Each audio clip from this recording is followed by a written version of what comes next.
जय हिंद मेरे प्यारे साथियों, मेरे भाई, मेरे दोस्त। इस वीडियो में बात करने वाले हैं कि जो ग्रेजुएट वैकेंसी, हालांकि आपकी 2 वैकेंसी आने वाली है। 14 से ग्रेजुएट यानी कि स्नातक स्टार्ट हो गई है। वहीं अगर आप 12वीं पास हैं तो वो 21 सितंबर से स्टार्ट होने वाली है। तो लेकिन इस वीडियो में बात करने वाले हैं जो ग्रेजुएट आपकी वैकेंसी है, जो 8113 वैकेंसी है, इसके लिए कुछ एलिजिबिलिटीज रखी गई, जैसे फीस हो गया, क्वालिफिकेशन, फोटो, सिग्नेचर एंड जो बहुत बड़ा आता है जात प्रमाण पत्र कितना पुराना हो, या केंद्र सरकार का होना चाहिए, राज्य सरकार का होना चाहिए, अपियरिंग स्टूडेंट्स अलाउ है कि नहीं, अगर आप इस बार 3rd ईयर में हैं तो अलाउ है कि नहीं, ओबीसी एनसीएल क्या होता है, एनसीएल क्या होता है। नेक्स्ट जो आता है कि अगर आप मैरिड हैं, या जो ट्रेवल फीस होगा, या ईबीसी। कुछ बच्चे ईबीसी को आरक्षण मानते हैं, जबकि इसका थोड़ा सा ही फायदा है, और ईबीसी ही बच्चों को जब वो डॉक्यूमेंट वेरिफिकेशन में जाएंगे तो उनको बाहर कर देगा। क्यों?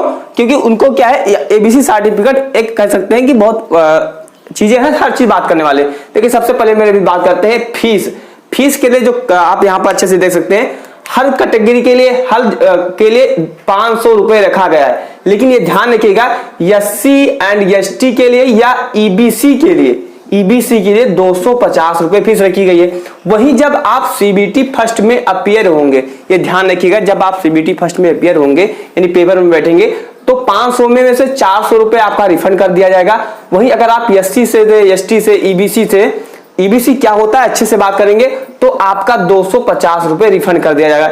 यानी अगर आप इन कैटेगरियों से हैं तो आपका फीस जो लगने वाला है, अगर हम ऑल ओवर देखें तो 0 रुपए लगने वाला है। अगर आप जैसे ओबीसी से है, जनरल से है, तो आप 500 रुपए देंगे, तो उसमें से आपका 100 रुपए फीस लगेगा, क्योंकि 400 रुपए आपका रिटर्न आ जाने वाला है। तो ये ध्यान रखिएगा। अब बात करते हैं क्वालिफिकेशन क्या है। तो सबके लिए क्या है, आप ग्रेजुएट होना चाहिए। और कब तक ग्रेजुएट होना चाहिए मेरे मित्र, ये ध्यान रखिएगा। आप जो ग्रेजुएट होना चाहिए वो होना चाहिए 1/13/9/2024 तक आपका जो मार्कशीट है, यानी जो आपका रिजल्ट है, वो आ जाना चाहिए। नेक्स्ट आता है जो आपका एज हो मेरे मित्र, वो 1/1/2025 तक आप 18 से लेकर 36 साल तक कंप्लीट हो जाना चाहिए। पहले 33 साल हुआ करता था, 3 साल एज रिलैक्सेशन मिला तो 36 साल कर दिया गया।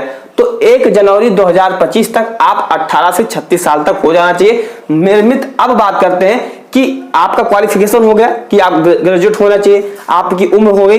नेक्स्ट जो आता है कि जो आपका फोटो होना चाहिए, एक फोटो लगेगा। हालांकि ये जो फोटो एंड सिग्नेचर है, ये सब चीज जब आप डॉक्यूमेंट वेरिफिकेशन के टाइम पर जाएंगे तो आप निकलवा लीजिएगा, तो वो आपको जरूरत पड़ती है।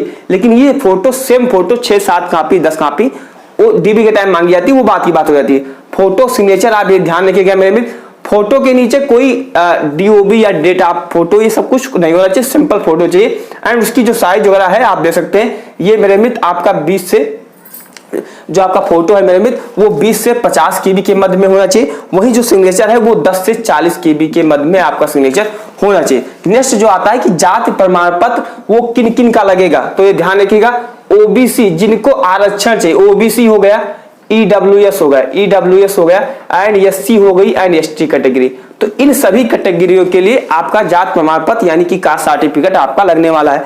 अब बात आती है कि भैया कास्ट सर्टिफिकेट होते हैं वो 2 तरह के बनते हैं, है ना। जब आप स्टेट का फॉर्म भरते हैं तो स्टेट वाला लगता है। वही जब आप किसी भी सेंट्रल गवर्नमेंट का अगर आप फॉर्म अप्लाई करते होंगे हैं तो आपका केंद्र का लगता है, यानी कि सेंट्रल गवर्नमेंट का कंपलसरी है ना। तो अभी से अप्लाई कर दीजिए क्योंकि समय बहुत कम है। या अगर आप इस वीडियो को लास्ट फॉर्म भरते समय लास्ट में देख रहे हैं तो आप कोई स्टेट वाला लगा दीजिएगा, उसके बाद में आपको करेक्शन करना होगा।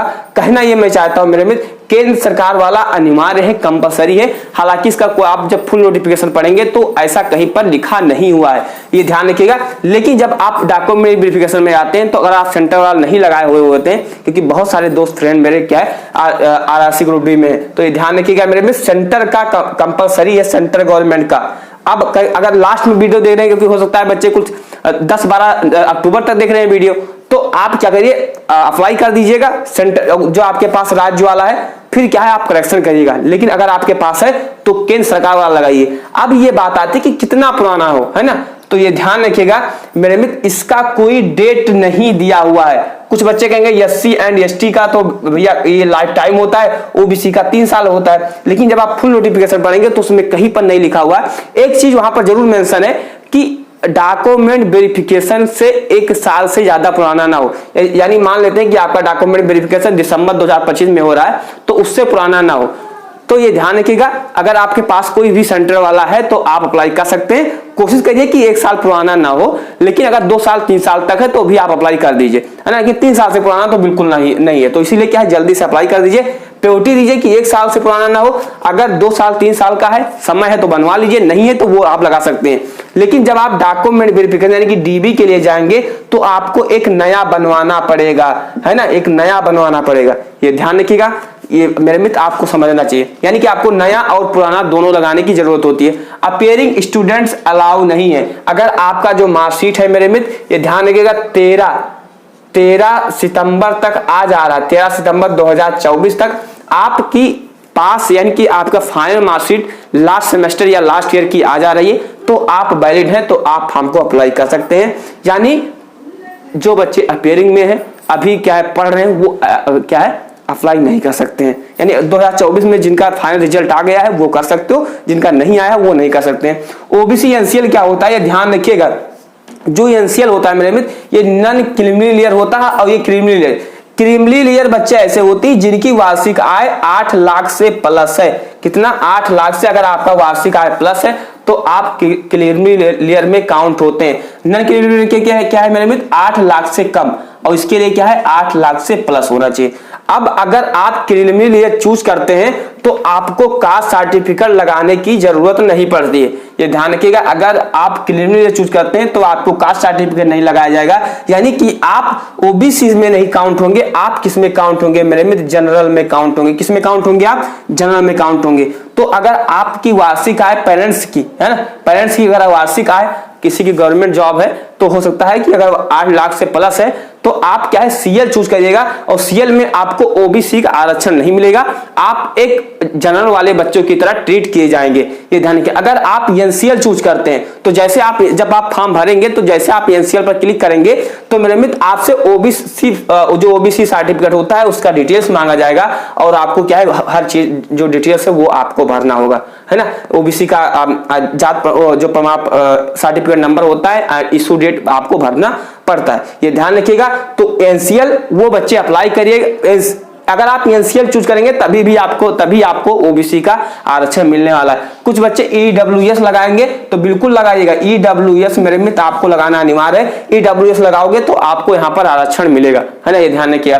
कुछ बच्चे मेरे मित्र क्या है, अगर आप ट्रेवल यानी कि फ्री टिकट अगर आप लेना चाहते हो, फ्री ट्रेवल करना चाहते हो, तो उसके लिए ये सिर्फ एससी एंड एसटी वालों बच्चों के लिए है, ओबीसी जनरल ईडब्ल्यूएस के लिए नहीं है। अगर आप जैसे क्या है कि अगर आप ओबीसी का यहाँ पर फॉर्म भरेंगे तो ओबीसी का जब सर्टिफिकेट लगाएंगे तो आपसे यहाँ पर उसका फोटो नहीं मांगेगा, स्कैन कॉपी नहीं मांगेगा। लेकिन जब आप ट्रेवल अगर आप फॉर्म भर रहे हैं एससी एसटी का डिटेल्स आप डालेंगे, लेकिन जब आप ट्रेवल फ्री ट्रेवल जैसे आप क्लिक करेंगे तो आपको मेरे मित्र ट्रेवल के लिए आपको कास्ट सर्टिफिकेट अपलोड करना जरूरी है, और ये सिर्फ एससी एंड एसटी वाले बच्चों के लिए ही है, ओबीसी जनरल के नहीं है। मैरिड अगर आप मैरिड हैं तो भी आप फॉर्म को अप्लाई कर सकते हैं, मेल फीमेल हर कोई अप्लाई कर सकता है। अब बात करते हैं, बहुत बड़ा डाउट आता है ईबीसी क्या होता है। ईबीसी का मतलब होता है मेरे मित्र economy backward classes, economy backward classes. इसकी तुलना कभी ओबीसी से मत करिएगा। ईबीसी और ओबीसी में दोनों में बहुत अंतर होता है। ईबीसी के जब आप नोटिफिकेशन में साफ शब्दों में पढ़ेंगे तो उसमें साफ शब्दों में लिखा हुआ है कि ईबीसी जैसे अगर मान लीजिए मैं ओबीसी से हूं, है ना, मैं फॉर्म भर रहा हूं क्योंकि मेरे लोको पायलट का भरा हुआ है, तो उसमें मैंने ईबीसी चूज किया था। तो जैसे अगर आप ईबीसी चूज करेंगे तो आपका जो फीस 500 लगता था वो अब लगेगा 250 रुपए। ये ध्यान रखिएगा। तो 250 तो आप यहाँ पर बचा लेंगे, लेकिन जब आप मेरे मित्र अगर मान लेते हैं अगर आपका सिलेक्शन फाइनल हो गया तो आप इतना परेशान हो जाएंगे 250 के चक्कर में, हो सकता है अगर आप सर्टिफिकेट नहीं दे पाए, अगर आप सर्टिफिकेट नहीं दे पाएंगे या गायब हो गया कुछ हो गया तो आप नौकरी से बाहर हो जाएंगे।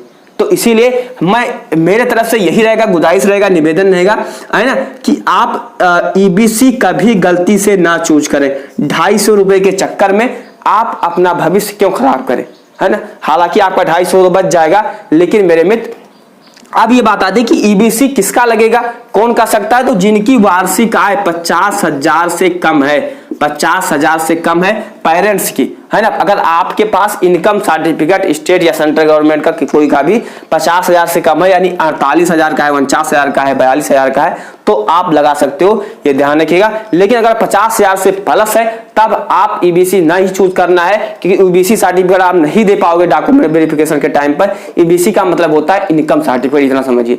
ईबीसी जो है वो इनकम सर्टिफिकेट ही आप समझिए। इनकम सर्टिफिकेट अगर 50,000 के नीचे है तभी आपको चूज करना है, अन्यथा आपको चूज नहीं करना है। तो मेरे मित्र, आई होप कि आप समझ चुके होंगे। ईबीसी उसी कंडीशन में चूज करना है जब आपकी वार्षिक आय 50,000 है। मेरा निवेदन यही रहेगा, बहुत सारे आपको टीचर्स बताते हैं जो ऑलरेडी ड्यूटी में है, वो बताते हैं कि आपको ईबीसी नहीं चूज करना है। आई होप आप समझ चुके होंगे। चैनल पर मेरे में नेक्स्ट सब्सक्राइब करना मत भूलिएगा, क्योंकि नेक्स्ट वीडियो हम आपको पोस्ट प्रिपेयर लेकर आने वाले। मिलते हैं नए वीडियो में, तब तक के लिए ख्याल रखिए। जय हिंद, वंदे मातरम।